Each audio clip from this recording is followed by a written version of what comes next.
There are other, programs out there too, but this is the one that originally started that I think has really made a difference.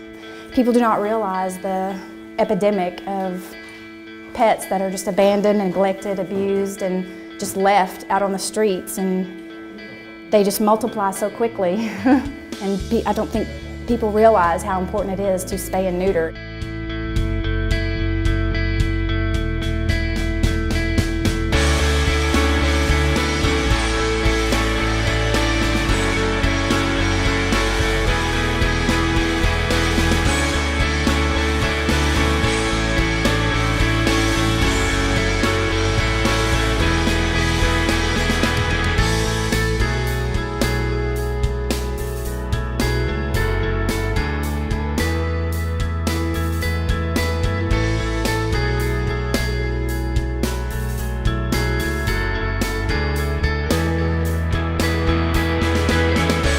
I've always wanted to do something significant to help animals because the epidemic of pet overpopulation, animal cruelty, animals just abandoned has always been very near and dear to my heart. So I decided, I did my research, and it was really a no-brainer that prevention is the very best, most important strategic component of saving animals because there's just too many out there. There's not enough homes for them. To date, we've done almost 95,000 animals. We do approximately 1,000 every month. What we see with these dogs and cats having multiple litters a year, and how burdened our shelters are in this country, and how impossible it is for them, to take care of these animals. So, it falls to us to take care of them, and the tool that we have is surgery, is spay-neuter to control the overpopulation. The spay-neuter community is very, very essential to the animal community at large. Every big city needs a place that's doing what Wally's clinic is doing.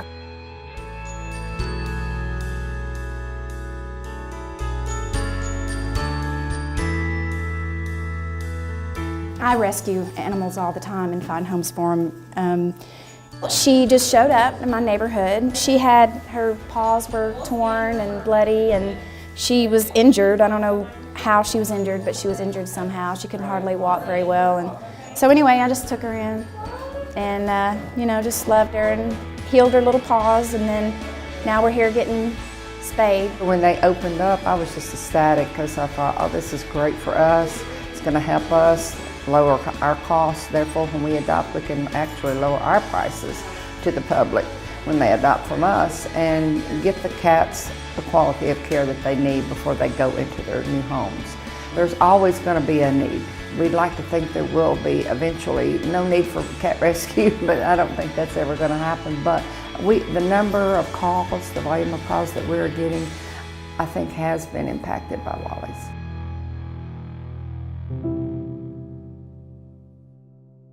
We live in Grundy County, which is the poorest county in the state of Tennessee. And when we have never had a shelter or animal control, so we decided to start a program. We realized that we couldn't solve the problem by just rescuing and housing animals, that we had to come up with a solution. So then we decided that what we were going to do is make spaying and neutering affordable and available to our pet owners. So we financially help people fix their pets. We educate them as to why and when they should do it.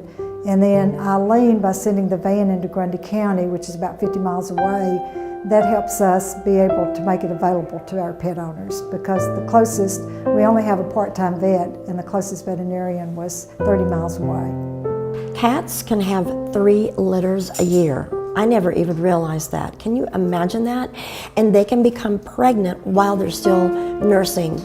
For example, some of these people, we've done hundreds of their animals that they've rescued and have then adopted out. We could not have done the numbers of animals that we did without the Wally's transport van coming to our mountain, picking up 30 and 40 animals a month, and the cost, because it's hard for even a group like ours to go in and pay a vet, $200 or whatever to fix an animal, when you can bring an animal here and do it at such a low cost.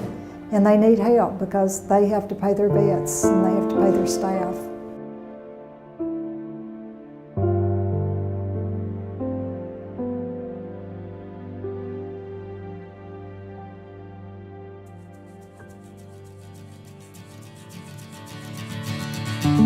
The need will always be tremendous because we'll always have this challenge.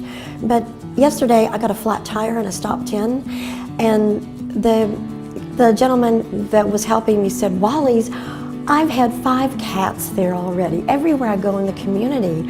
And I never expected this, but everywhere I go, somehow Wally's comes up. If I'm paying for something, or they ask me a question and it comes up, "Oh, I've had my dog there. Oh, you guys are incredible. Thank heavens you're in the community. Thank heavens for spay and neuter." We're funded largely by donations. People's time, people's money, what they can give, trying to make the biggest difference with what we have available. That's probably the most rewarding part of this, is the big heart, in everybody that's involved. A place like this is so important, and someone that is willing to do it. We're so lucky in our community to have places like this. I mean, there's not a Wally's everywhere.